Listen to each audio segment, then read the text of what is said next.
Okay guys, paano nga ba mag-change ng seat sa Cebu Pacific?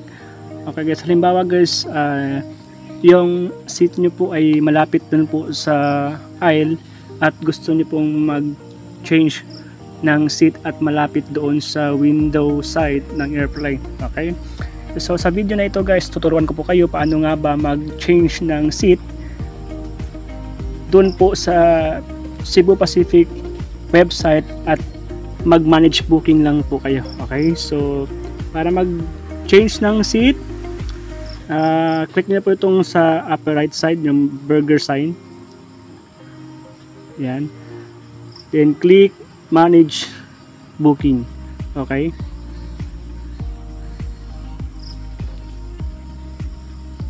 Or else guys, add-ons po, no? Pwede po sa add-ons. So like for instance sa add-ons tayo, yan. Okay, so pwedeng dito o kaya ay click mo ulit itong ito po yung burger sign guys, nasa tawag doon.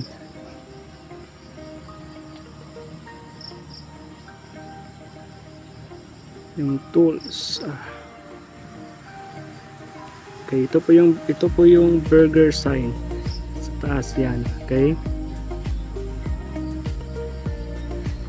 Tapos yan, pwedeng manage booking or back sa website sa Cebu Pacific.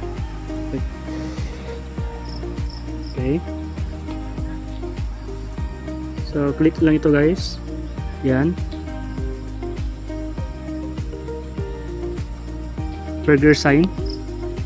Tapos click nyo po yung sola pala dito yung ano. Okay, yan. Tapos ito guys, click nyo itong add-ons. Okay, yan.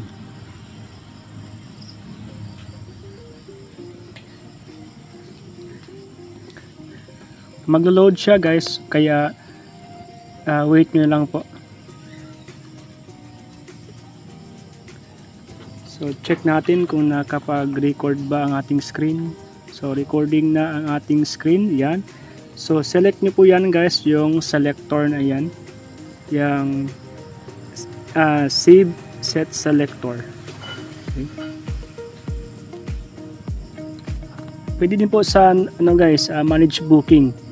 Doon pwede po kayo mag-access doon ng set selector sa manage booking. Okay. So meron dyan guys, nasabi dyan, fly easy on your preferred seat. Yan. Tapos choose a window seat for the view, and aisle set for a convenience, or front row set of extra leg room. So yan po. Tapos add to flight lang tayo. So nawala siya guys, ewan ko kung saan pumunta.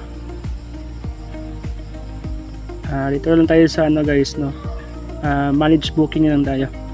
Alright, so manage booking pwede din doon. Hindi ko alam kung bakit nawala yung page. Alright, so click mo lang po yung ano guys, at enter nyo lang po yung booking reference number. So yung booking reference number is KH2IYM, tapos yung last name po ng passenger ko ay ito. Okay, so wag niyo pong kalimutan yung booking reference number para makapag manage kayo ng inyong booking. Yun, so punta kayo dito guys sa manage booking page, right?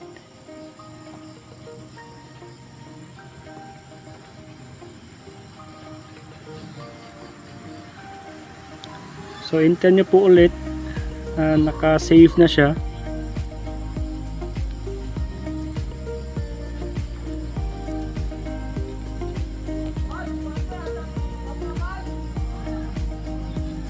Yan. So yan po yung interface ng manage booking website ng client. Dito kayo guys sa baba, ito po yung click nyo po itong buy add-ons rebook. or cancel for travel fund. Okay, click nyo yan. Yan, so na-click na guys, nag-click na change flight, no? Baba kayo guys, manage your add-ons, tapos set selector. Okay, tapos click continue.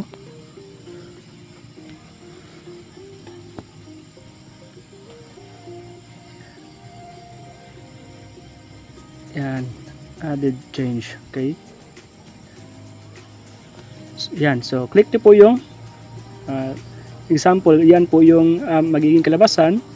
So added change, click nyo po ito guys, itong subset selector. Okay, yan,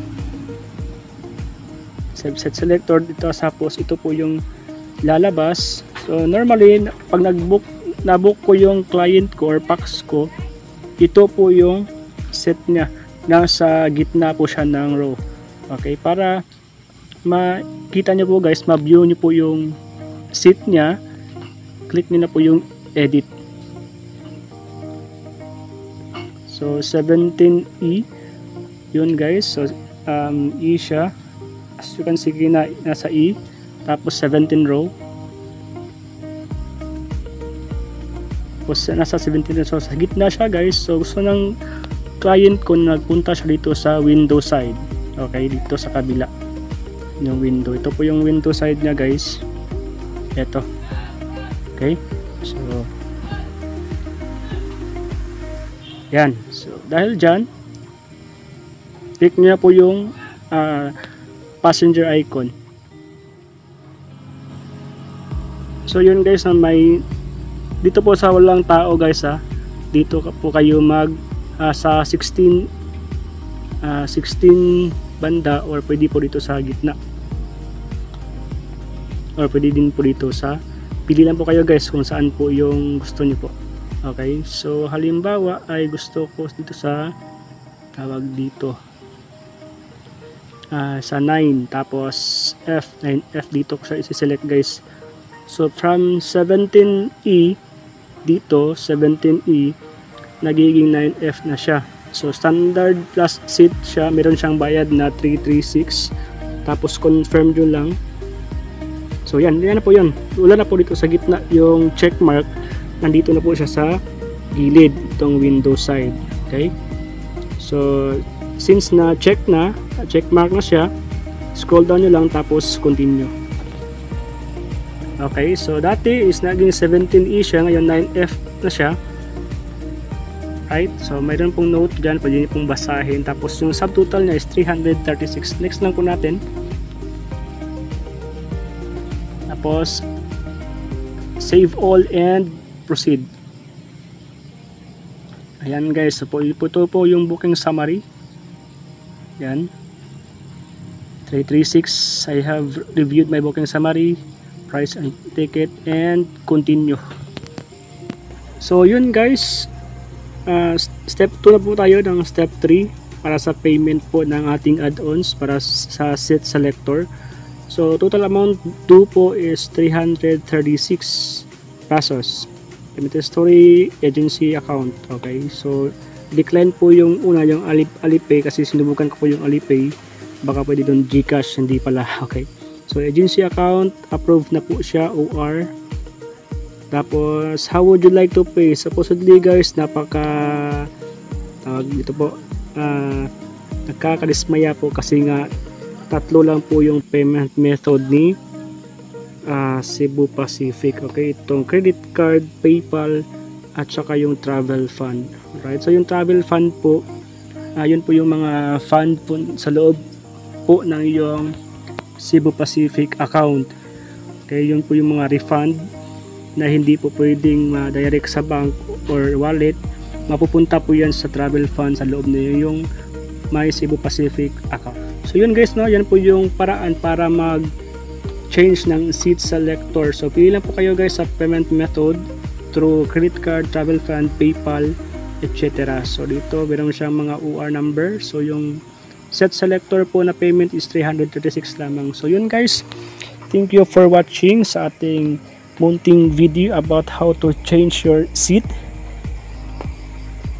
on Cebu Pacific website. Okay, so guys, thank you for watching. Hope you like this video and click that subscribe button para sa susunod pang mga video ay ma-update ko kayo. Okay, so yun lang guys, no.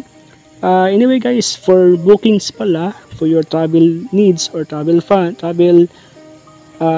getaway journey, kindly message our Facebook page or contact through our mobile number.